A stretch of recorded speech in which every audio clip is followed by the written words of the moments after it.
Assalamualaikum warahmatullahi wabarakatuh. Kembali lagi bersama saya Labibuddin Alvin Afifi. Pada video kali ini saya akan membahas tentang web scraping dengan Python. Apa itu web scraping? Web scraping adalah praktik pengumpulan data dari situs web melalui cara apapun selain dari menggunakan program untuk berinteraksi dengan API dan memasukkannya ke dalam dokumen elektronik seperti CSV dan yang lainnya untuk mendapatkan informasi yang diinginkan. Kenapa kita melakukan web scraping? Nah, di sini ada beberapa manfaat dari web scraping. Pertama adalah situs web e-commerce. Nah, contohnya situs web e-commerce, yaitu mengumpulkan data yang terkait dengan produk tertentu dari berbagai situs web e-commerce untuk melakukan perbandingan atau riset. Nah, kita bisa men-scraping misalnya dari e-commerce A dan e-commerce B. Kita scraping produk yang sama, kita lihat perbandingan harga, review, dan yang lainnya. Lalu yang kedua, contohnya ada dalam marketing dan sales. Digunakan untuk mendapatkan data seperti email, nomor telepon, dan lain-lain. Untuk kampanye penjualan dan pemasaran serta iklan. Namun web scraping ini masih banyak perbedaan di antara para developer. Apakah ini dibolehkan atau tidak? Apakah sesuai dengan etika atau melanggar? Nah, itu masih banyak perdebatan. Lalu yang ketiga ini ada Search Engine Optimization atau SEO untuk memberitahu bisnis bagaimana peringkat mereka untuk kata kunci pencarian yang penting bagi pemilik bisnis. Nah, ini juga bisa menggunakan web scraping dengan Python ini. Nah, yang terakhir ini menarik untuk data ya, maksudnya ini dataset untuk proyek machine learning. Nah, dataset ini kan untuk machine learning sifatnya semakin baru semakin bagus. Nah, dengan web scraping ini kita bisa mendapatkan dataset yang up to date dan masih fresh. Beda halnya dengan kita ketika mendapatkan dataset dari web seperti Kaggle atau yang lainnya, itu biasanya datasetnya kurang up to date. Bahkan bisa yang tahun lalu atau udah lama gitu. Nah, itu. Dengan web scraping ini kita bisa mendapatkan dataset yang up to date sehingga insight yang kita hasilkan dari model mesin learning yang kita buat itu eh, lebih up to date juga, lebih kuat, lebih akurat. Nah, sebelum kita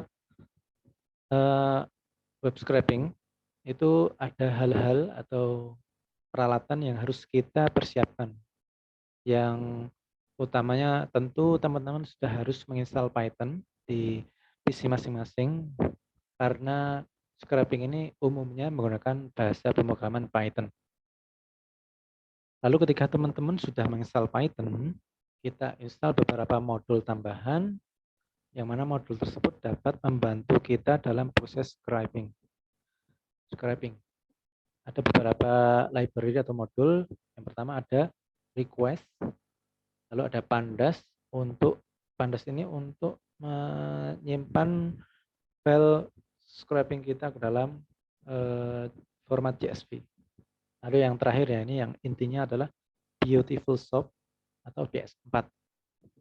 Nah, ini modul ini bisa banyak membantu kita dalam proses scraping karena banyak metode-metode yang dapat mudah kita gunakan ketika kita menggunakan BS atau Beautiful Shop ini. Pertama-tama kita mengimport semua library yang kita butuhkan. Kita import request, ini untuk kaitannya dengan URL, untuk kita mendapatkan get URL, metode get dari URL. Lalu ada BS4 itu sendiri, penulisannya seperti ini, from BS4 import Beautiful Shop as BS.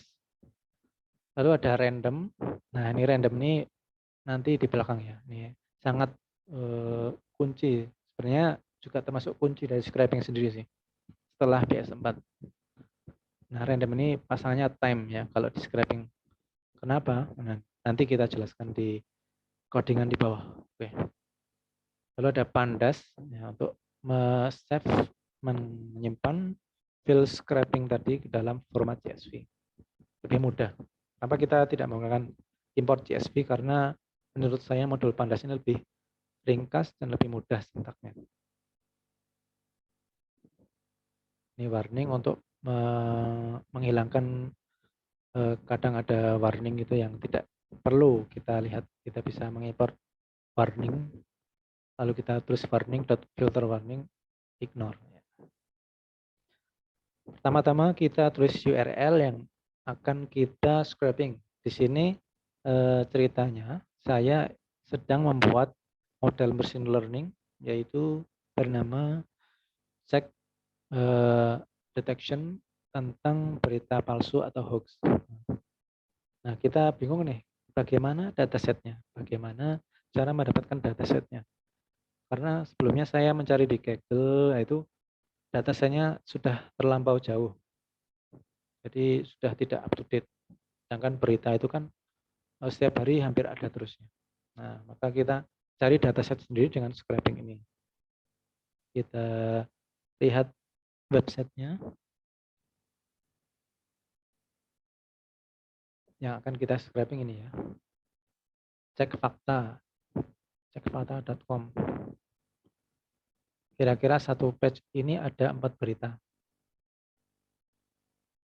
Nah, kita akan men-scraping ini, tinggal kita copy URL-nya, cekfakta.com/spec. Nah, seperti ini. Lalu apa saja yang akan kita scraping? Di sini saya akan mengambil cuman scrap yang pertama judul berita, lalu yang kedua ada deskripsi berita, dan yang ketiga ada status berita yaitu berita ini hoax atau fakta. Dan yang terakhir ada link dari berita tersebut.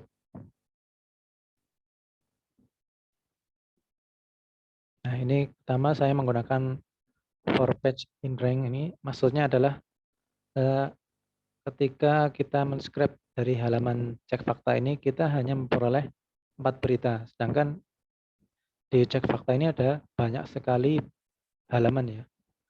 1, 2, 3, 4, bahkan sampai 1000-an. Bagaimana caranya? Caranya adalah kita menggunakan iteration atau pengulangan dengan menggunakan for page in rank. Di sini contohnya hanya sedikit saja karena ketika kita men-scrap banyak page nanti juga waktunya jadi tambah lama. Kita sebagai contoh pembelajaran kita scrap 2 halaman saja. Jadi dari 1 sampai 3 ini maksudnya halaman 1 sampai halaman 2.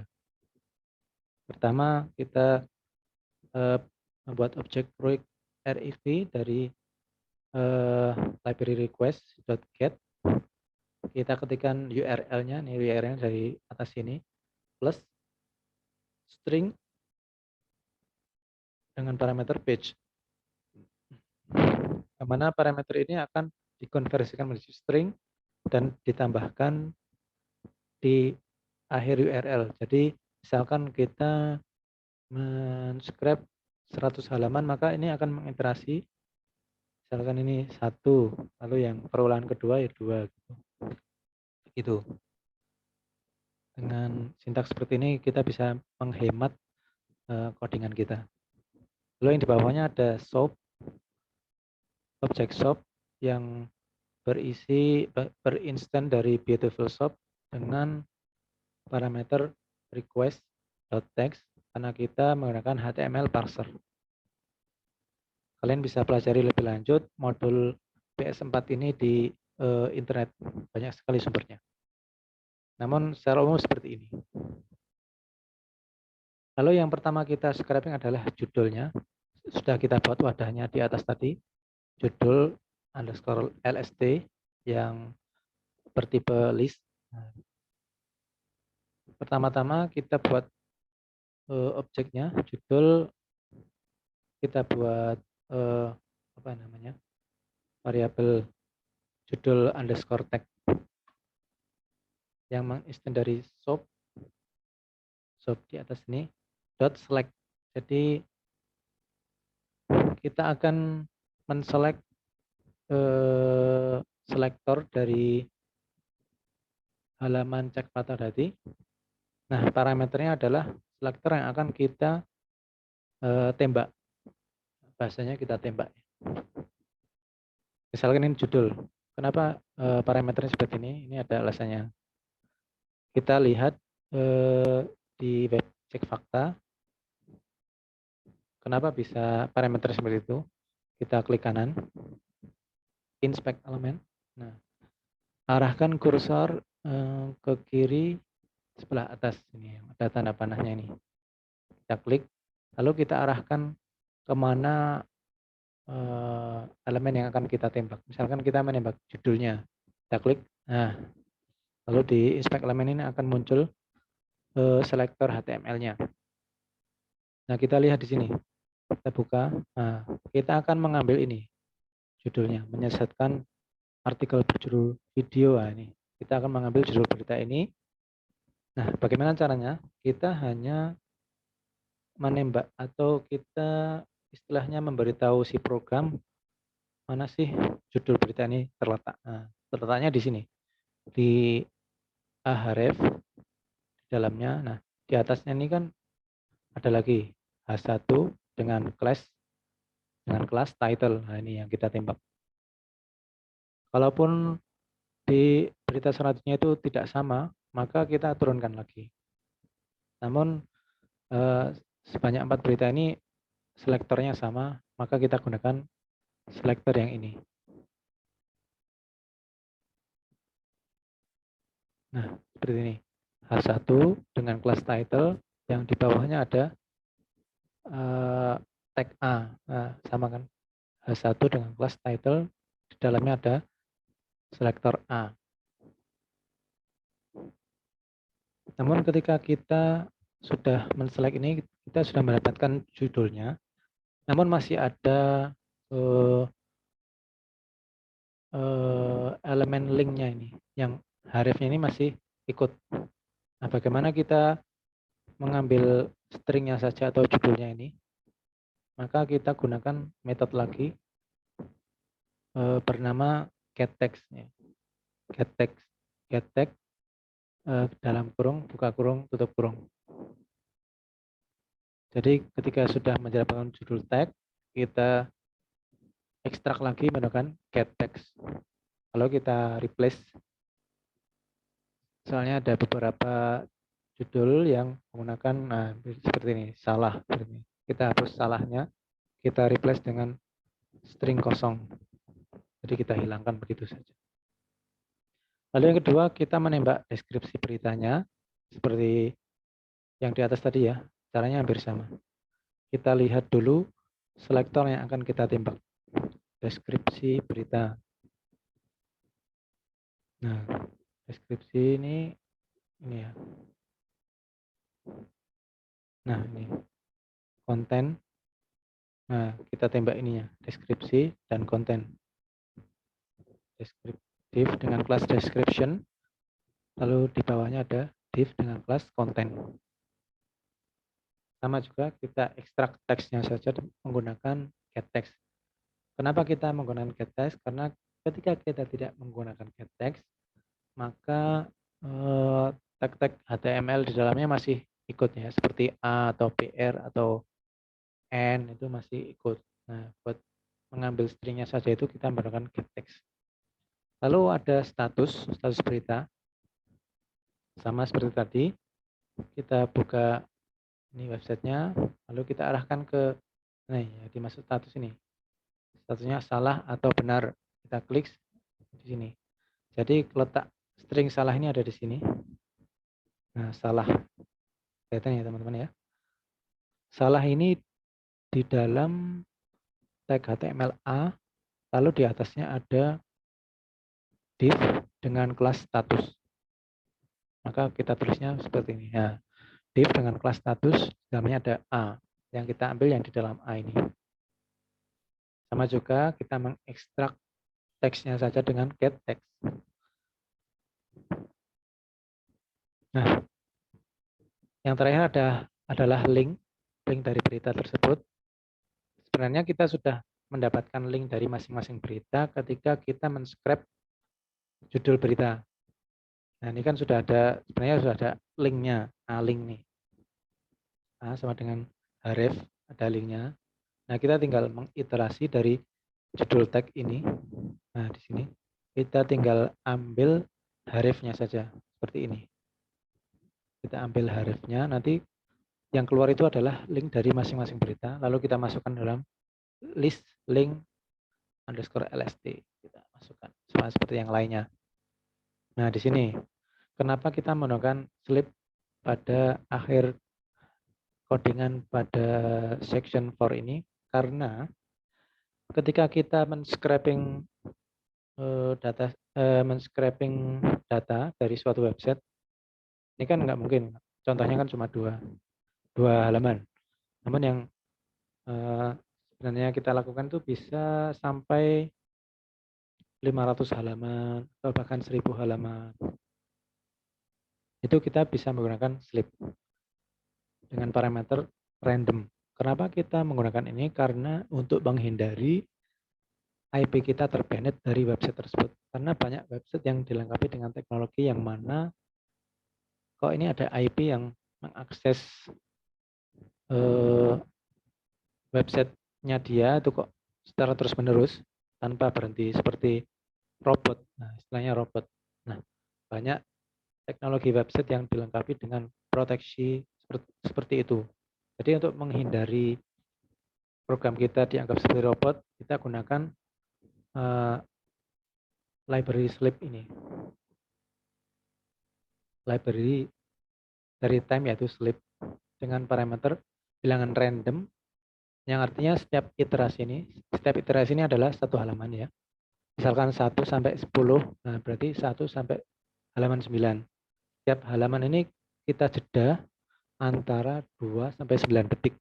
Ini fungsinya adalah untuk menghindari banned IP tadi. Nah, begitu teman-teman. Lalu yang selanjutnya kita simpan masing-masing list ini yang sudah kita dapatkan tadi. List-list ini kita masukkan ke dalam key dari dictionary. Di sini saya namakan dict_data. Lalu dengan key judul kita isi dengan list judulnya tadi, kumpulan list judul. Deskripsi kita isi dengan list dari deskripsi. Lalu status kita isi dengan status. Link kita isi dengan list status. Kenapa kita menggunakan dictionary? Karena agar lebih mudah ketika kita ingin menyimpannya dalam folder CSV menggunakan library pandas. Namun dalam library pandas ini ada beberapa syarat ketika kita ingin mengkonversi suatu dictionary ke dalam CSV, yaitu kolomnya itu harus sama semua. Jalankan coba ya. Kita jalankan. Nah, kita gunakan line ini adalah untuk mengecek masing-masing list ini apakah jumlahnya ini sama atau tidak. Lama ya. Nah, ini sudah muncul. Jadi masing-masing list ini yang judul, deskripsi, status, link ini alhamdulillah jumlahnya sama 888. Misalkan ada yang 7 gitu, satu aja itu akan error ketika kita menggunakan library pandas. Dan juga kita harus mengecek satu-satu list mana yang kosong. Nah, kita harus mengisinya dengan variabel 0 misalkan agar tidak menggeser yang selanjutnya. Nah, ketika sudah sama seperti ini, maka dictionary data ini bisa kita simpan dalam file CSV. Caranya adalah dengan sintaks seperti ini, df sama dengan pd yaitu pandas data frame from dictionary. Kita isi parameternya dengan nama dictionary di atas dict_data. Lalu di bawahnya tinggal kita gunakan metode. Nah, ini kita tempelkan di df-nya di atas. df.to_csv dengan parameter r. Nah, ini adalah nama CSV yang akan kita tulis. Dengan index false, yaitu tanpa indeks. Dengan header true. Headernya ini dari KK dari dictionary ini. Nah, ini adalah headernya. Nah, di sini belum ada ya. Coba kita run di sini. Apakah muncul? Nah, sudah muncul ya. Cek fakta ini. Biar lebih jelas kita lihat di sini. From cek fakta ya. Sama ya. Apakah betul seimbang elemennya?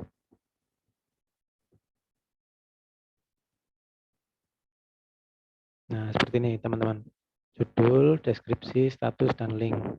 Nah, ini sudah ada. Ada judul berita, ada deskripsinya, ada statusnya, ada link berita. Sama semua ya. Nah, ini nanti datasetnya ini bisa berjumlah sampai ratusan bahkan ribuan. Kemarin saya mencoba ini untuk dataset machine learning bisa mencapai 1.200-an berita ya. Nah, dataset ini bisa kita gunakan dalam model-model machine learning yang kita buat. Bahkan data ini bisa lebih akurat daripada data-data yang ada di misalkan Kaggle atau di mana gitu. Karena ini datanya sangat up to date. Nah, begitu teman-teman. Mungkin itu saja dari saya. Kurang lebihnya mohon maaf. Terima kasih atas perhatiannya. Saya tutup. Wassalamualaikum warahmatullahi wabarakatuh.